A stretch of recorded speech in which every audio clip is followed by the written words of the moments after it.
बंधु माने 7 सेप्टेम्बर 2025 रविवार दिन पड़ाकू जाउछि 2025 मसीहार अंतिम एवं भयंकर चंद्रग्रहण।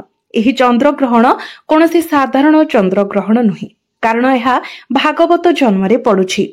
तो निश्चित भाव में आमर पृथ्वी आमर समग्र संसार उपरे एहार एक विशेष प्रभाव पड़ाकू जाउछि।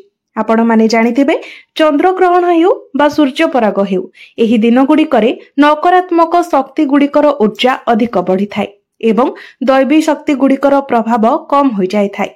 तो एपरी परिस्थिति रे आपण निज जीवन रु किछि समस्या दूर करिबा पई किछि उपाय मध्य पालन करि परिबे।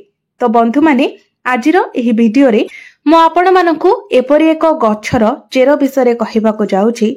एही चेर को जदि आपण एही चंद्रग्रहण रे नै आसुछंती तो निश्चित भाव में यह आपनकु 100 गुणा अधिक लाभ प्रदान करि परिबो।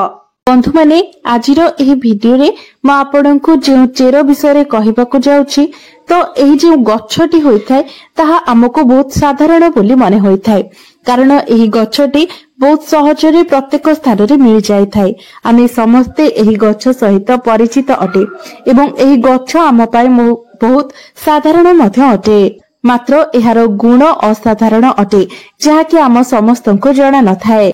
बंधु माने जदि आपण थरे भी एहार चमत्कारी गुण जानि जानती तो निश्चित भाव में एही गछटी को आपण आ साधारण गछ बोली भाबिबे नहीं, कारण एहा आपणको जीवन को संपूर्ण भाव में बदलाई देबो।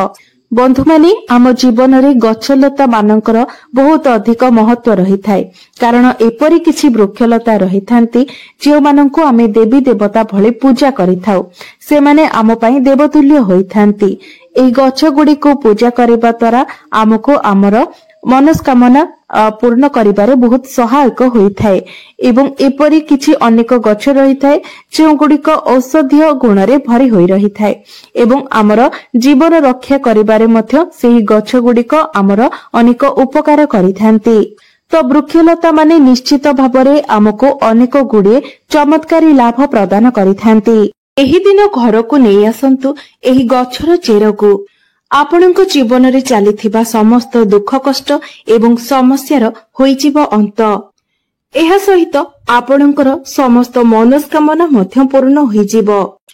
आपणको जीवन रे जे कोनोसी भी समस्या चली थाउ, ताहा धनजनित समस्या हेउ किंबा चाकरी को नै हेउ किंबा व्यापार वाणिज्य को नै हेउ किंबा चाकरी समस्या थाउ, एही समस्त समस्या को दूर करिदेबो एही गछर चेर। अनेक प्रकारर रोग बाध्यरु मध्य एहा आपणको रक्षा करिथाए। सेथिपई आपण माने भिडियोटी को स्किप न करी शेष पर्यंत निश्चय देखंतु। तेबे बंधु माने भिडियोटी रे आगो को बढ़िबा पूर्वरु भिडियोटी को लाइक करी चैनल टी को सब्सक्राइब करि दियंतु एवं कमेंट बॉक्स रे भक्ति एवं श्रद्धार सहित जय मां लक्ष्मी निश्चय लिखंतु। तेबे बंधु माने एही गछटी सहित आपण माने समस्ते भल भाबरे परिचित देबे एवं एही गछटी को एक साधारण गछ भाबी एहाको आपण अणदेखा मध्य करि देइथिबे। एमिति कि जदि आपणकर घर पाखरे एही गछ उठिथिबो तेबे आपण एही गछ को अनाबना गछ भाबी ओपाडी की फोपाडी मध्य देइथिबे। तेबे बंधु माने आपण माने जानि रखिबा उचित जे एहा कोनोसी अनाबना गछ नुहे, एहा एक एपरी चमत्कारी गछ जेउथिरे भगवान शिव शंकर, भगवान शनिदेव एवं मां लक्ष्मीकर वास होइथाए। एमिति कि एही गछर मूलरे मां गंगाकर मध्य वास होइथाए। तेबे आपण जदि एही गछर तांत्रिक एवं आयुर्वेदिक गुण विषय जानि नेबे तेबे आपणको पाई मध्य एही गछटी अत्यंत मूल्यवान होइजिबो एवं एही गछटी को आपण मध्य निजर दिनचर्या रे व्यवहार करिबाको लागिबे। जदि आपण निज जीवन रे दुख, दारिद्र्यता, कष्ट एवं अनेक गुडिये समस्या पाई चिंतित अछंती तेबे एही गछर व्यवहार करी आपण से समस्त समस्या रो मुक्ति पाई परिबे। तेबे सरल भाषा रे कहिबाकू गले जदि आपणको जीवन रे धनजनित समस्या देखा जाउछि, धनजनित समस्या को नै आपण चिंतित अछंती, तेबे एही गछ को जदि आपण सठिक भाबरे साधना करि नेबे अर्थात एही गछ सहित जड़ित उपाय गुडी को आपण सठिक भाबरे करि नेबे तेबे निश्चय भाबरे आपणको मां लक्ष्मीकर कृपा प्राप्त हेबो। एवं आपणक जीवन रे चलीथिबा समस्त धनजनित समस्यार मध्य समाधान होइजिवो एवं विभिन्न दिगरु आपणकर रोजगार हेबो जहा फल रे आपणकर आर्थिक स्थिति मध्य धीरे धीरे सुदृढ़ हेबाको लागिवो।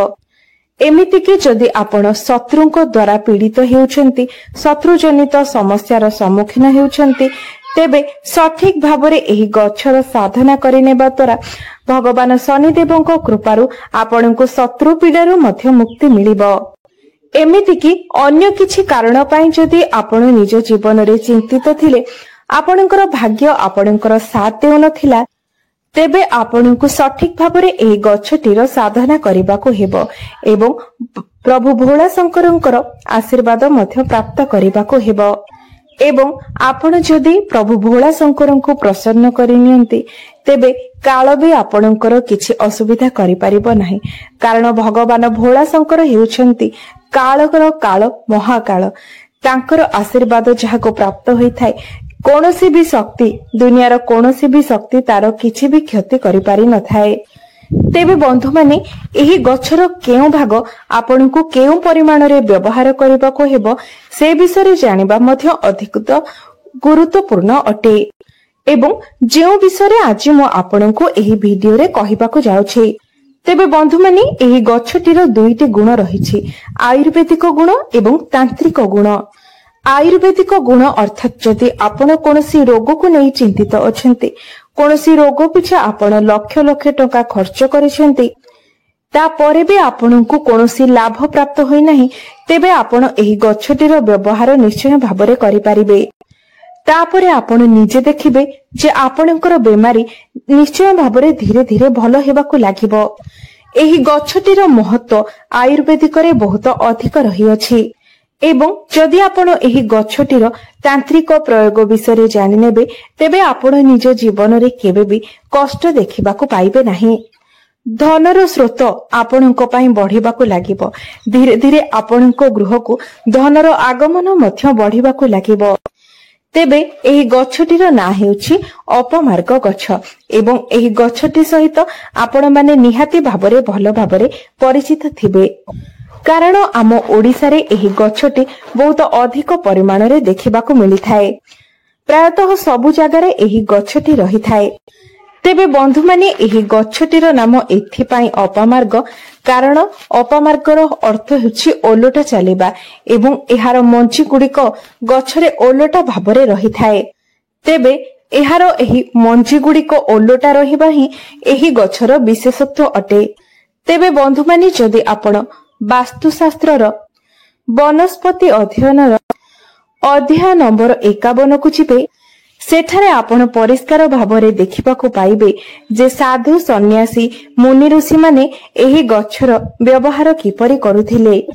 पूर्व काल रे एही गछको धर्मशास्त्र रे एक शुभ गछ बोली माना जाउथिला एपरि मध्य माना जाउथिला जे एही गछर व्यवहार करी आपण निज शरीर रे पुष्टि सारर संतुलन को मध्य रक्षा करि परिबे। तेबे पूर्व काल रे जेतेबेले मुनि ऋषि माने मास मास धरी भगवान को तपस्या करुथिले भगवान को आराधना रे लीन रहुथिले सेतेबेले सेमाने एही गछर मंजीर खेचुडी किंबा खीरी बनाई खाउथिले जहा फल रे 10 दिन पर्यंत सेमानंकु भोक शोष लागु नथिला। सेथि पई पूर्व काल रे मुनि ऋषि माने एही गछको सर्वदा निज पाखरे रखुथिले एवं एहार मंजीर व्यवहार मध्य करुथिले। एहा एक चमत्कारी गछ अटे कारण एहा उपरे अमृतर किछि बुंदा मध्य पडिथिला कारण जेतेबेले समुद्रर मंथन होइथिला एवं एही अमृतटी धरा पृष्ठ को आसीथिला सेतेबेले एही अपमार्ग गछटी उपरे किछि बुंदा अमृत पड़ी जाइथिला जहा फल रे कि एहार मूल रे मां गंगाकर वास होइथाए। तो जदि आपणको पाखरे पुराणा कालिया लोक केही थिबे तेबे आपण सेमानक ठारू निश्चय एही कथा बुझी परिबे जे प्राचीन काल रे लोक माने एहार मूलर व्यवहार निश्चय भाबरे करुथिले। सेमाने एही गछर मूल रे दांत घसुथिले जदि आपणकर दांत रे दरज रहुछि पायरिया होइछि दांत हळदिया पड़ी जाइछि किंबा दांत रे बैक्टेरिया जमी जाइछन्ति तेबे एही सबु समस्या पाई एही गछटी आपणक पाई रामबाण परि होई पारे। तेबे आसंतु आमे प्रथमे एही गछर आयुर्वेदिक गुण विषय जानिनेबा तापरे आमे एही गछर तांत्रिक प्रयोग विषय जानिबा। तेबे यार प्रथम आयुर्वेदिक गुण हेछि जदि आपण दांतरे दरज अनुभव करूछंती, दांत मूलरे बैक्टेरिया जमी जाइछि, अनेक औषध खाइला परे मध्य आपणଙ୍କୁ कोनोसी उपशम मिलु नाही, तेबे मात्र 15 दिन पर्यंत भी जदि आपण एही गछर मूल किंबा चेररे दांत घसंती तेबे देखिबे आपणଙ୍କର दांत जनित समस्या तुरंत ठीक होई जिवो। एवं जदि आपण आपणଙ୍କର माढ़ीरे कोनोसी प्रकारर समस्यार अनुभव करूछंती तेबे लगातार 1 मास पर्यंत एहार मूलरे दांत घसिबा द्वारा माढ़ी जनित समस्या मध्य दूर होई जिवो। जदि आपणଙ୍କର दांत गुड़िक हलदिया पड़ी जाइछि तेबे एपरि माना जाए जे अपमार्ग चेर किंबा मूलरे दांत घसिबा द्वारा दांत गुड़िक मोती परि चमकी उठी थाए। बंधु माने आजिका जुगरे अनेक लोकंकर आंठुगंठी जनित समस्या देखिबाकू मिलुछि। अनेक लोकंकर आंठु गंठीरे जंत्रणा अनुभव हेउछि एवं अनेक औषध एवं तैलर व्यवहार परे मध्य सेथिरे कोनोसी उपशम मिली पारो नाही। तेबे एपरि परिस्थिति रे एही गछर प्रयोग ही आपणको निश्चय भाबरे उपशम प्रदान करि परिबो। सेथिपई आपण अपमार्ग गछर किछि मूल नै आसंतु एवं एहाको खरारे भल भाबरे सुखाई दियंतु। तापरे भल भाबरे सुखी गला परे आपण सेही चेररे पाउडर बनै नियंतु एवं सोरिष तेलरे सेही पाउडर को भल भाबरे फुटाई तापरे सेही तेल को आपणଙ୍କର जंत्रणा हेउथिबा स्थान रे मालिश करंतु। तेबे एही प्रयोगटी जदि लगातार 2 मास पर्यंत आपण करंती तेबे निश्चय भाबरे आपणଙ୍କୁ जंत्रणारो उपशम मिलिबो। बंधु माने आयुर्वेद रे एही गछटीर बहुत अधिक महत्व रही अछि। तेबे एही सब समस्या गुड़िक पाई आपण एही गछटीर प्रयोग निश्चय भाबरे करंतु, कारण एथि पाई आपणଙ୍କୁ पैसा खर्च करिवार कोनोसी आवश्यकता नाही, मात्र किछि दिन समय देबार अछि। तेबे आपण लगातार भाबरे जदि एही गछटीर प्रयोग करिनियंती तेबे निश्चय भाबरे आपणଙ୍କୁ आपणଙ୍କର कष्टरु उपशम मिलिबो। तेबे एबे आसंतु जानिनेबा एही गछटीर तांत्रिक प्रयोग विषय। बंधु माने आपण माने जानिथिबे एपरि अनेक व्यक्ति रहिथांती जो माने सर्वदा सेमानक शत्रुक द्वारा पीड़ित होइथांती।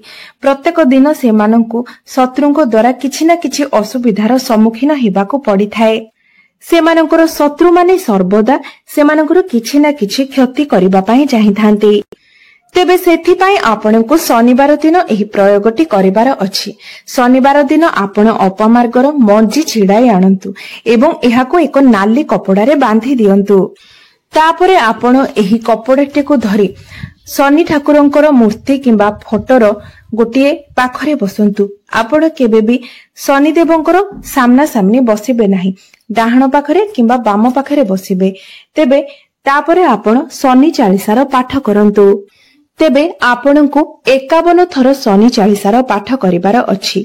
तापरे आपण ए जो कपड़ाटी रखिथिबे जेंथिरे अपमार्ग मंजी बांधी करी रखिथिबे सेही कपड़ा को आपण एक एपरी स्थान रे रखंतु जेउठाको केही भी जीवा आसीबा करू नथिबे। तापरे आपण निजे लक्ष्य करि परिबे जे आपणकर शत्रु जेते भी शक्तिशाली होइथाउ एही उपायटी करिबा परे से तार सबु चेष्टा रे विफल हेबो। आपणकर शत्रु माने आपणकर क्षति करिबारे आउ कदापि भी समर्थ होई परिबे नाही एवं जदि अकारण रे आपणकर केही क्षति करिबा पई चाहुतिबो तेबे ओलोटा तार ही क्षति हेबो। द्वितीय रे जदि आपण चाहुछंती आपणकर व्यापार व्यवसाय रे उन्नति हेउ आपणको लाभ प्राप्त हेउ तेबे शुक्रवार दिन आपणको एही उपायटी करिवार अछि। शुक्रवार दिन आपण एहार मंची को छिंडाई आनंतु एवं लाल कपड़ा रे बांधी ता ऊपर किछि सिंदूर रखि दियंतु। तापरे आपण एहाको निजर व्यापार वाणिज्य स्थल रे रखि दियंतु। जेउठारे आपण पैसा रखुछंती सेही ड्रॉ रे आपण सेही कपड़ाटी को रखि दियंतु। देखिबे धीरे धीरे आपणकर व्यापार वाणिज्य रे लाभ हेबाकू लागिबो एवं धनर वृद्धि हेबाकू लागिबो। तृतीय जदि आपनकु लागुछि जे आपनक पछरे भूत प्रेतर किछि प्रभाव रहिछि, आपनकु भूत प्रेत जनित समस्यार सम्मुखीन हेबाकु पडुछि किंबा आपनक उपरे तंत्र मंत्रर प्रयोग करा जायछि, कोनोसी कला जादुर प्रभाव रहिछि, तेबे आपण निश्चय भाबरे एही उपायटीर पालन करंतु। एही उपायटी करिबा परे आपनक उपरे कोनोसी भी नकारात्मक शक्तिर प्रभाव पड़िबो नाही। तेबे सोमवार दिन आपण गोटे अपमार्ग गछ उपाड़ी आणंतु एवं एहार मूलटी को भल भाबरे धोई नै एहाको नै आपण प्रभु शिव शंकरंकर मूर्ति किंबा फोटो सामनारे बसी 1001 थर ओम नमः शिवाय मंत्रर जप करंतु। तापरे गोटे चांदीर ताबिज रे एहार चेर को पुराई आपण निजर गळारे एही ताबिज को धारण करंतु। आपण निजे देखिबे जे जेते भी नकारात्मक शक्ति हेउ, जेते बड़ भी कला जादुर प्रयोग होइथाउ, आपणको उपरे एहार प्रभाव किछि भी पड़िबो नाही। चतुर्थ उपायटी जदि आपण समाजरे निजर मान सम्मान पद प्रतिष्ठा वृद्धि करिबा पई चाहुथांती, तेबे एही उपायटी निश्चय भाबरे आपणको पई फलप्रद हेबो। तेबे आपण माने निश्चित भाबरे जानती जे मंगलबारटी प्रभु हनुमान को समर्पित अटे। तेबे मंगलबार दिन आपण एही गछ को उपाड़ी आणंतु एवं एहार चेर को भल भाबरे धोई सुखाई दियंतु। तापरे आपण एहार चेरर एक पाउडर बनाई रखि दियंतु एवं आपण जेउ भी तिलक मथारे लगाउछंती सेही तिलकरे आपण एही पाउडर गोटे चुटकी मिसाई की तिलक करिके लगांतु। देखिबे आपण जदि कोनोसी इंटरव्यू देबा पई जाउछंती, निजर बिजनेस को नै कोनोसी मीटिंग करिबा पई जाउछंती, तो सेथिरे निश्चित भाबरे आपनको सफलता प्राप्त हेबो। एहा व्यतीत एहाकु तिलक करी मथारे लगाइबा द्वारा आपनको कुंडली रे मंगलंकर स्थिति मध्य मजबूत होइथाय। तेबे बंधु माने उपाय गुड़िक अत्यंत सहज अटे। आपण जदि निजर किछि समय बाहर करी विश्वासर सहित एही उपाय गुड़िकर पालन करंती, तेबे देखिबे निश्चय भाबरे आपनको एहार लाभ प्राप्त हेबो। तेबे बंधु माने मोर एही भिडियोटी जदि आपण मानको भलो लागिथाय, तेबे भिडियोटी को लाइक करी चैनल टी को सब्सक्राइब करि देबे एवं कमेंट बॉक्स रे जय मां लक्ष्मी निश्चय लिखिबे।